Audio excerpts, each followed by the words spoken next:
Entonces hay muchos detalles que hay que admirar y hay que valorar.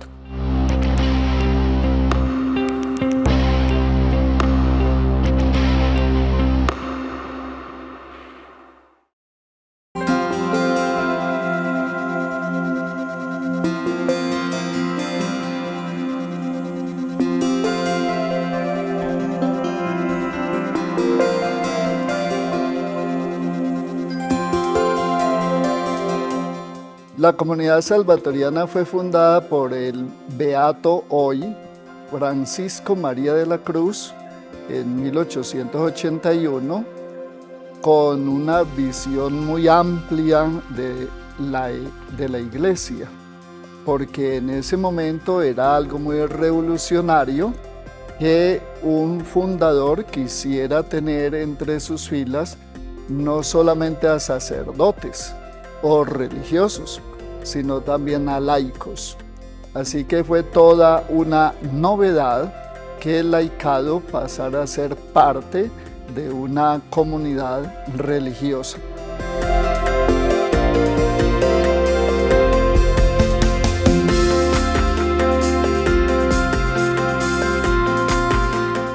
No solamente era él el que tenía esta idea. Finales del siglo XIX fue una época en la que varios fundadores de comunidades famosas, los salesianos, los verbitas, etcétera, tenían esa idea, ese sueño de incorporar al laico como miembro activo de la evangelización.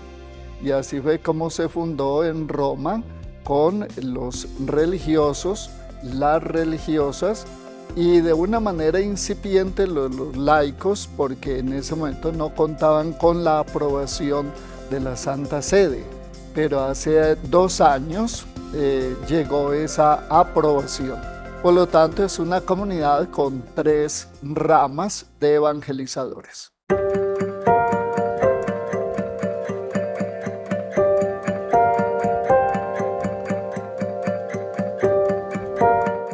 Nosotros llegamos a Colombia de una manera accidental, porque el fundador quiso enviar primero que todo fue al Ecuador. Al Ecuador llegamos en 1895 y a los 2-3 años comenzó la revolución del general liberal Eloy Alfaro. Este general ordenó la expulsión de todos los religiosos extranjeros. Así que los salvatorianos que había en el Ecuador eran todos alemanes, eran 3 y 5 religiosas salvatorianas. Pero junto con ellos había miembros de otras comunidades religiosas que tuvieron que salir huyendo. Y así fue como llegaron a Cartagena, y ya finalizando el siglo, el obispo que estaba allí en ese momento, Pedro Adrián Brioschi, él los acogió, les dijo que se quedaran allí, que se enviara un delegado ante el fundador en Roma e informarle que el obispo quería que se quedaran en Cartagena. Así fue que llegamos aquí a Colombia, de una manera accidental.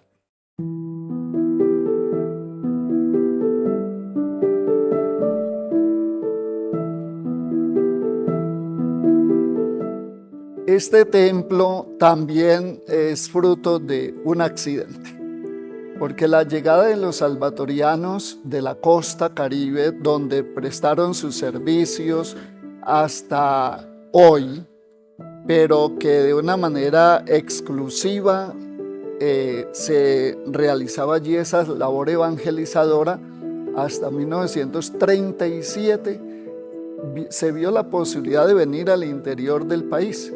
Pero la idea de venir acá a Bogotá no era a tener una parroquia, sino a tener un colegio. Ese era el sueño que ellos tenían. De hecho, ya habían intentado crear un colegio, una apostólica del Divino Salvador en Cartagena, donde solamente había 2 estudiantes. Así que quisieron venir a Bogotá y se comenzó a construir un colegio en el sector del Ricaurte. Allí se estaba ya construyendo el colegio y en determinado momento vieron que no estaban las condiciones para que fuera un lugar de educación, ya que había una fábrica de asfalto muy cerca, el colegio vivía inundado de polvo, de humo, un colegio que no tenía las condiciones.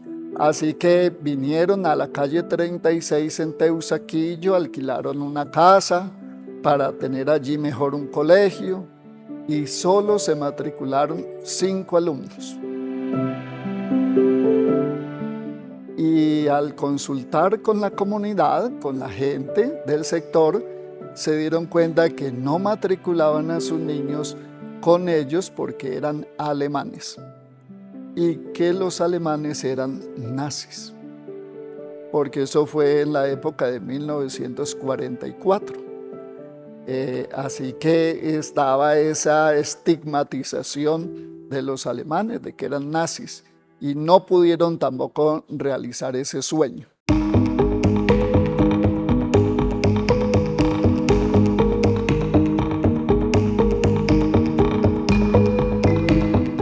En ese tiempo comenzaron ellos a buscar dónde celebrar la Eucaristía y fueron invitados por una familia de apellido García para que vinieran a celebrar la Eucaristía a una capilla que estaba acá en este sitio, que se llamaba Capilla María Auxiliadora. Comenzaron a celebrar acá la Eucaristía, estrecharon mucho sus vínculos con esta familia García, ya que uno de sus hijos era un jesuita que cumplía años el mismo día del superior que había en este momento de los salvatorianos. Se volvieron muy amigos por esa fiesta tan especial. Y ya el padre José Girer, que era el que estaba viniendo a celebrar aquí a María Auxiliadora, le pidió al señor arzobispo que les entregara a los salvatorianos este lugar para la evangelización. Entonces miren cómo un colegio terminó en una parroquia.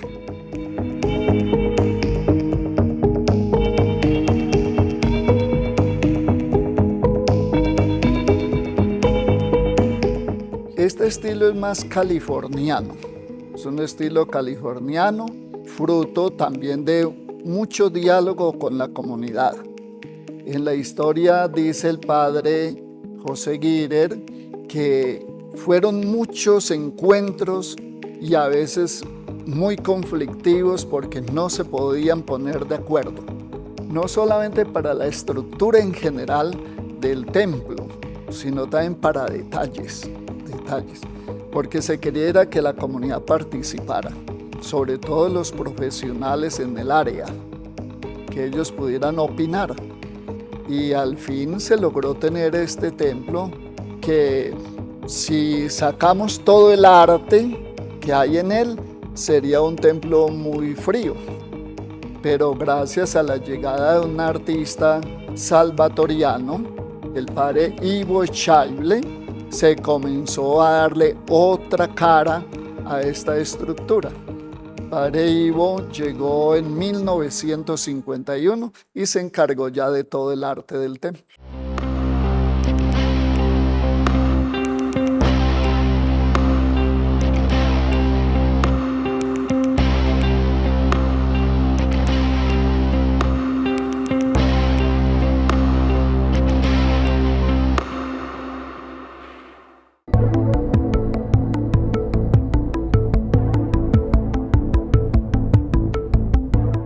Porque la comunidad nuestra se llama Sociedad del Divino Salvador.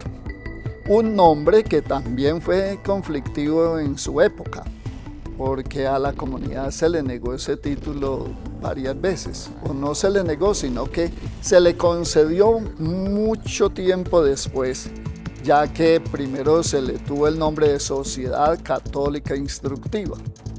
Después el padre fundador lo cambió por Sociedad Apostólica Instructiva. Y la iglesia exigió el cambio de nombre porque la iglesia es la que es apostólica, no una comunidad. una congregación. Entonces fue la misma Curia Vaticana quien sugirió el nombre de Sociedad del Divino Salvador. Así que ese nombre es muy común en muchas partes del mundo donde estamos, más de 44 países.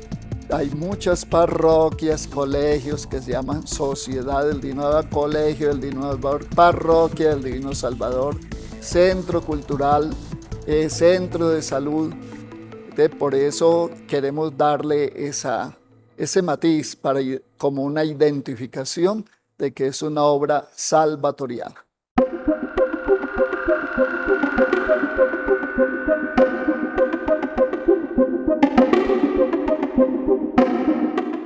El padre Ivo Echagüe, como les comenté, llegó en 1951.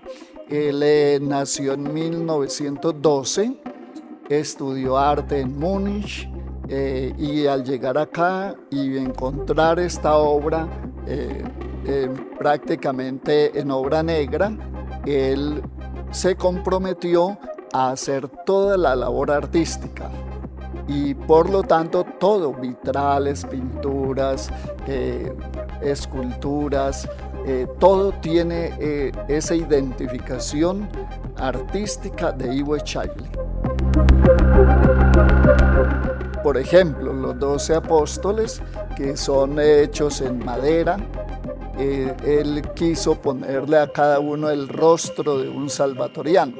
Y hay algunos que se identifican claramente. Si uno lo mira con detalle, uno puede decir, ve, este es el padre Teodardo Rigel, este es el padre Christian Kinsler, este es el padre José Girer, que eran los salvatorianos que vinieron acá.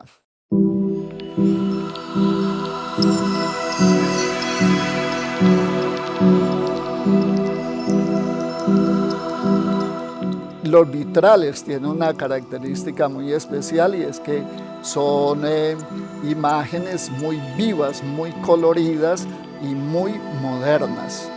El padre Ivo era una persona muy moderna, su arte es moderno.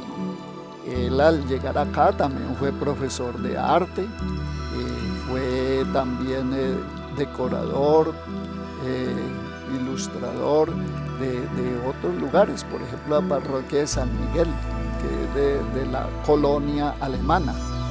Allí el templo tiene todo el arte de Ivo Echagüe y hay otras comunidades religiosas que tienen algunas obras de él.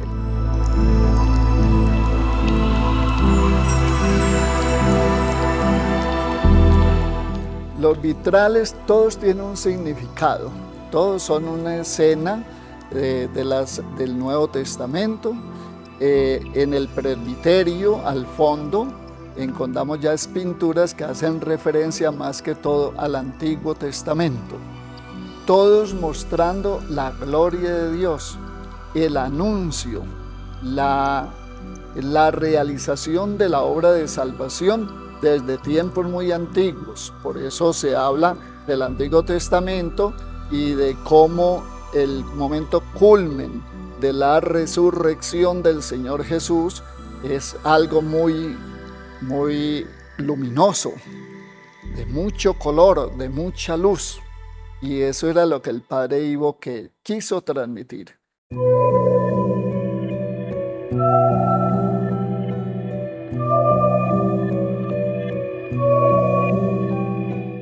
Y entonces allá al fondo en el presbiterio, la figura central es ese Cristo glorioso. Y es un Cristo que mide más de 3 metros, en madera maciza. Y en ese Cristo se demoró de 1951 hasta 1954, trabajándolo, haciéndolo poco a poco, porque no era que se le dedicara solamente a esa imagen, sino que al mismo tiempo estaba haciendo otro montón de cosas acá en el templo.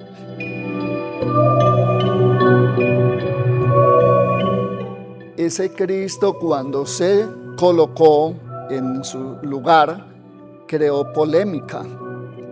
Varias señoras fueron a la curia a protestar porque ese Cristo era muy erótico, que provocaba pensamientos lascivos, pecaminosos, y le tocó al señor arzobispo venir a celebrar una Eucaristía donde explicó la grandiosidad de ese Cristo, de un Cristo soberano, de un Cristo glorioso, y así se calmaron las señoras que veían allí una fuente de pecado, cuando lo que hay en realidad es una fuente de gracia y de salvación.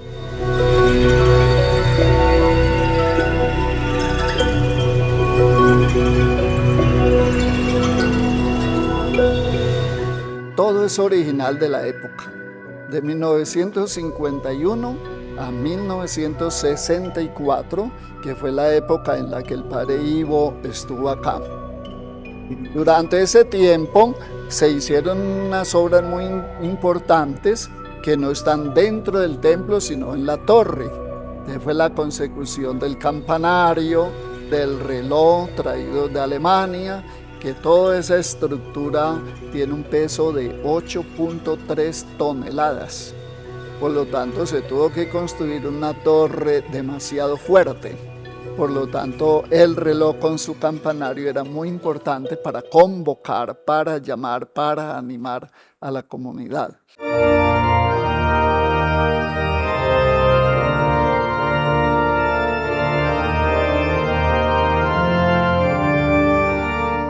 Y al mismo tiempo se adquirió el órgano tubular, que es considerado uno de los más grandes de Colombia, un órgano que en este momento funciona muy bien en un 78%. Se ha estado haciendo algún mantenimiento poco a poco porque es algo demasiado costoso. Es un órgano que ha sido de admiración de muchos. De hecho, se han ofrecido aquí varios conciertos por parte de la Orquesta Filarmónica de Bogotá, y ha sido tocado este órgano últimamente por un gran pianista de una de las iglesias más famosas de París. Este también fue una adquisición de la misma época. Las rejas que hay en la entrada del templo, todo ha sido diseñado por el padre Ivo Echaible.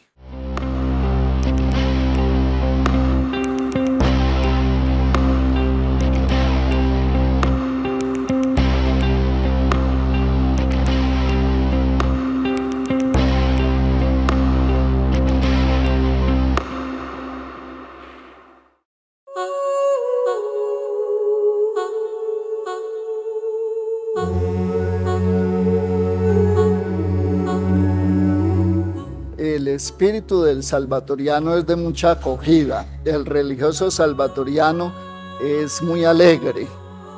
Y en esta época de 1937, cuando llegaron acá a Bogotá los salvatorianos, se hicieron querer mucho de la ciudadanía bogotana, hasta de la presidencia de la República, de muchos senadores. Me acuerdo mucho del general París, que fue una persona muy importante aquí en la vida nacional, de Gustavo Rojas Pinilla, presidente, que legalizó el predio para que fuera de la comunidad salvatoriana, el presidente Urdaneta Arbeláez.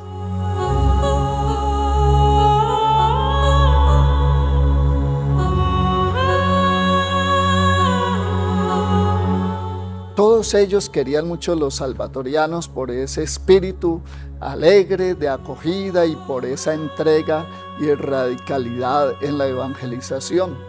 Debido a ellos fue que esta avenida, calle 57, tuvo su primer alumbrado público.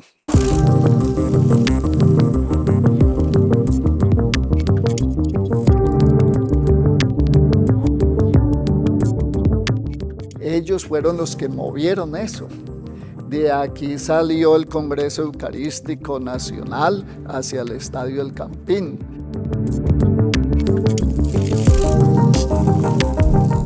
Es como la historia, ¿no? La historia de una vocación, de una misión encomendada a una comunidad religiosa que puso en esta obra todo su empeño, lo mejor de lo mejor.